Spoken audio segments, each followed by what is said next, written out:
BNP chairperson Khaleda জিয়ার শারীরিক অবস্থার অবনতি হওয়ায় তার চিকিৎসা সহায়তা করতে চীন থেকে ৪ জন বিশেষজ্ঞ চিকিৎসক ঢাকায় এসেছেন।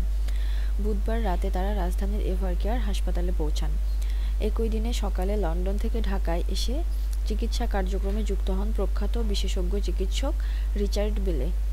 দলীয় সূত্রে জানা গেছে, বুধবার রাত ১০টা ১০ মিনিটে চীনা চিকিৎসকদের দলটি হাসপাতালে এসে পৌঁছায়। এ সময় তাদের অভ্যর্থনা জানান বিএনপি মহাসচিব মির্জা ফখরুল ইসলাম আলমগীর। এর আগে হজরত শাহজালাল আন্তর্জাতিক বিমানবন্দরে নামার পর তাদের স্বাগতম জানিয়েছিলেন সাবেক সচিব আব্দুল খালেদ। বিমানবন্দর থেকে বিশেষ নিরাপত্তার মাধ্যমে তাদের হাসপাতালে নিয়ে আসা হয়। সাবেক এই প্রধানমন্ত্রীর স্বাস্থ্যের খোঁজ নিতে এদিন সন্ধ্যায় হাসপাতালে গিয়েছিলেন অন্তর্বর্তীকালীন সরকারের প্রধান উপদেষ্টা ড. মোহাম্মদ ইউনূস। সন্ধ্যা ৭টার পর তিনি হাসপাতালে প্রবেশ করেন এবং চিকিৎসার সার্বিক পরিস্থিতির খোঁজখবর নেন। গত ২৩ নভেম্বর থেকে এভারকেয়ার হাসপাতালে চিকিৎসাধীন রয়েছেন খালেদা জিয়া। টানা ১১ দিন ধরে হাসপাতালে থাকা বিএনপি চেয়ারপারসনের ফুসফুসে সংক্রমণের মাত্রা বেড়ে যাওয়ায় গত ২৭ নভেম্বর থেকে তাকে ক্রিটিক্যাল কেয়ার ইউনিটে সিসিইউ বা আইসিইউতে সুবিধা সম্বলিত বিশেষ ব্যবস্থা নিবিড় পর্যবেক্ষণে রাখা হয়েছে।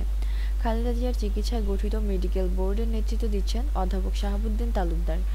বিএনপি চেয়ারপারসনের ব্যক্তিগত চিকিৎসক এজেডএম জাহিদ হোসেন জানিয়েছেন, যুক্তরাষ্ট্র, যুক্তরাজ্য, চীন, কাতার, সিঙ্গাপুর সহ বিভিন্ন বন্ধুপ্রতিম রাষ্ট্র চিকিৎসা সহায়তা এগিয়ে এসেছে। মেডিকেল বোর্ডে দেশি বিদেশি একঝাঁক বিশেষজ্ঞ চিকিৎসক সম্মিলিতভাবে কাজ করছে।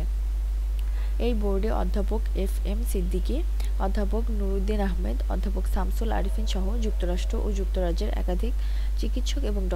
জুবাইদা রহমানও যুক্ত হয়েছেন।